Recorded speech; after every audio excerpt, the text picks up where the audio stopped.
الحمدللہ والصلاة والسلام علی رسول اللہ، اما بعد۔ باب انشقاق القمر، یہ باب ہے چاند کے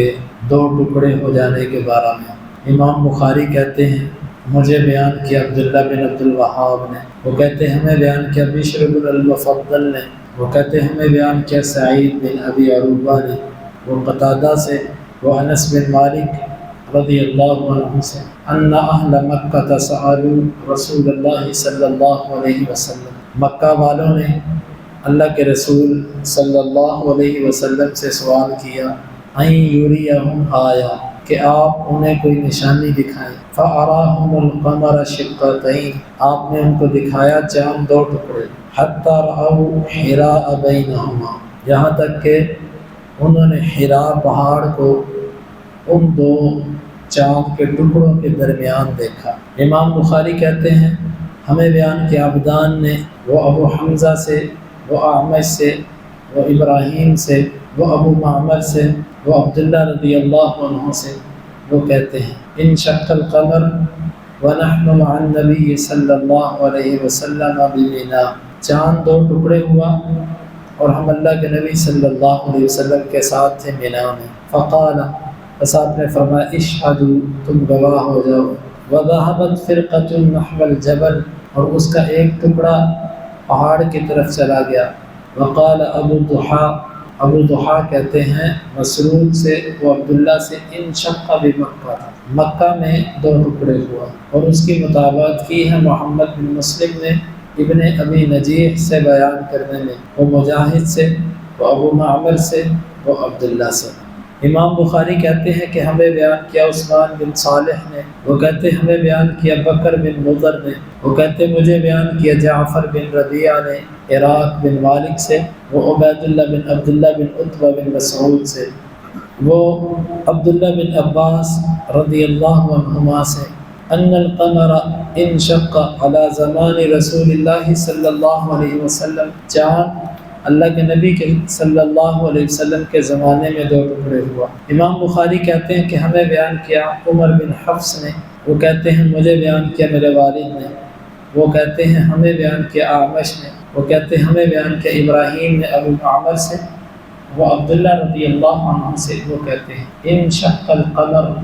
چاند دو ٹکڑے ہو گیا۔ مشرکین نے اللہ کے نبی صلی اللہ علیہ وسلم سے نشانی مانگی، اللہ تعالیٰ نے چاند کو دو ٹکڑے کر دیا، یہ ایک بہت بڑی نشانی تھی، لیکن عام طور پر یہ جو بیان کیا جاتا ہے کہ آپ نے ایسے انگلی کے ساتھ چاند کو دو ٹکڑے کیا، انگلی چاند کی طرف کی اور ایسے کیا، وہ دو ٹکڑے ہو گئے۔ انگلی کے ساتھ چاند کے دو ٹکڑے کرنے کا ذکر کہیں نہیں ملتا، صحیح احادیث کی روشنی میں ایسا نہیں، بلکہ یہ ہے کہ چاند دو ٹکڑے ہوا، اور اسی لیے مشرکین مکہ نے جب اس معجزے کو دیکھا تو کہنے لگے کہ سحر المستمر، یہ تو اس کا ایسا جادو ہے جو چل گیا، یعنی اس کا جادو چاند پر بھی چل گیا، چاند کو بھی اس نے دو ٹکڑے کر دیا۔ اللہ تعالیٰ جب کسی کا دل بند کر دیتا ہے پھر وہ بڑی سے بڑی نشانی دیکھ کر بھی نہیں مانتا، اور جس نے ماننا ہوتا ہے وہ یوں شرطیں نہیں لگاتا۔ تو اللہ تعالیٰ کی طرف سے جب دو ٹکڑے ہو گیا، اور اس طرح ہوا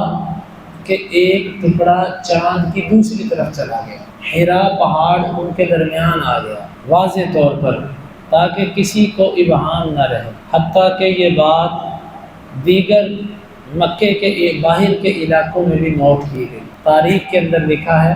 ہند کی ایک تاریخ ہے جس کا نام تاریخ فرشتہ ہے، اور بھی کئی تاریخ کی کتابیں ہیں جس میں یہ لکھا کہ اس وقت کا ہندوستان کا ایک راجا، اس رات وہ بے خوبی کے اندر مبتلا تھا، اسے نیند نہیں آ رہی، تو وہ چہل قدمی کر رہا تھا اپنے باغ کے اندر، تو اس نے آسمان کی طرف دیکھا تو اس نے دیکھا کہ چاند دو ٹکڑے، اس نے اپنی ڈائری کے اندر یہ بات نوٹ کر کہ فلاں تاریخ کو فلاں دن یعنی کہ رات کے وقت میں نے چاند کو دو ٹکڑے دیکھا۔ پھر اس کے بعد